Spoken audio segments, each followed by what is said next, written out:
I'm Sheikh Gabriel Balogun, National Coordinator of Russia. We are now in the second quarter of the year, and the second quarter is going to entail lots of trainings from various pillars. So let us all brace up and get actively involved when called upon. Let's keep the blue spirit alive. You are going to go along, how you are going to train your audience. If, for example, they call you up to train, always, before you accept the responsibility to do what? To take up a training section, you should first of all, number one thing you need to find out is who are going to be my audience? Who is going to be the participant? So what you want to make sure that you do each time is that you want to reduce what is available on the slide, and you make sure that as such you can control the focus of the audience. So what you want to make sure is that you eliminate anything that will allow you the effective control of whatever you are presenting. For the definition of euthanasia, and it states that a deliberate and intentional action with a clear intention to end another person's life under the following condition. The subject is a competent and informed person with an incurable illness who voluntarily asks.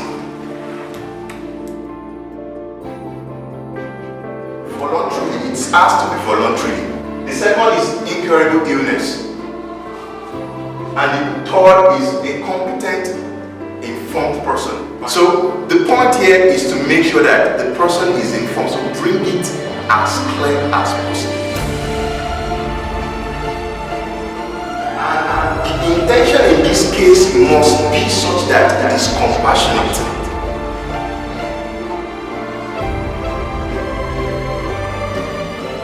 Medical doctors and World Health Organization, the definition they gave for health is what? The state of what? Complete physical, social, and what? Mental health of an individual, not absence of what? Any disease. That's the definition of health, and doctors are supposed to provide. To say, do not, maybe for example, sign with DNR or say, end my life.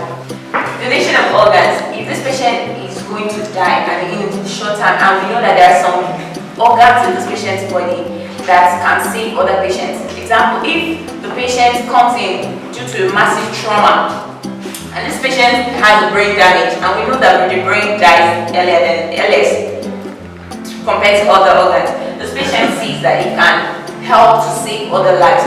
How about the improvement of palliative care? They say it's chronic. Then if it's chronic, that means the person should die. No, you're discouraging what? Palliative care. Why should the person die when there is something we brought out as palliative care, as a type of medical aid? So when you do that, you are causing this thing off, and we are the ones that said it. So euthanasia is strong here. Stop! You walk. When I say walk, you stop. Okay, let's go. Okay, walk. Okay, every house. Imagine if 5 people have to die alongside this patient, and this patient can actually save the lives of those 4 other people, and he alone will die.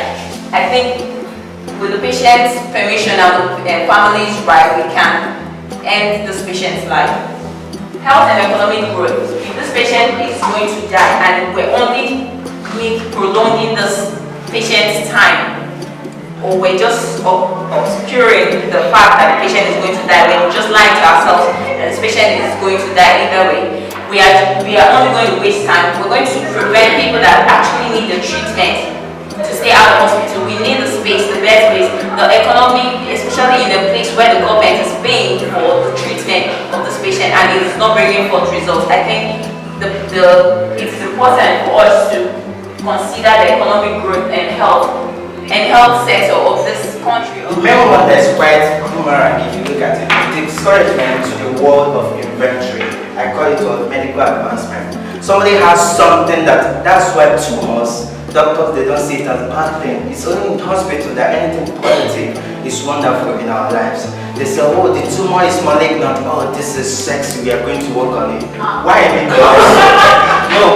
Because we are planning on to give the person the permission to die Whereas we want to know more. That's why we're against it. If the person lives, we can actually take a small part of it and work on it. That's why there's cure for HIV and AIDS. Why won't the first person die of your will? Country of these people, put it into perspective. In research, if for example this patient is someone that's passionate about research and growth in medicine, and he sees that his disease is not curable, is incurable, and it can actually be used as a very valid, research model and allows themselves to be used. I think it is allowed because we want to advance in medicine and we want to see growth, and the patient is passionate about that and the family permits it. It is allowed to end this patient's life. I call it suicide in the hospital. You want to tell me that their mother name is Euthanasia? Please, suicide is suicide. So whenever they sit down these 2 hours, don't cry. No, because it's personal decision. What will not happen to the family members when I take my personal decision to die? We found out that that will decrease with love. I agree. They disagree. Steve Hawking is doing today. He said, despite that I can't talk, but I can get a machine that will read what's on my mind. I suggest you should not die, but do something. That's why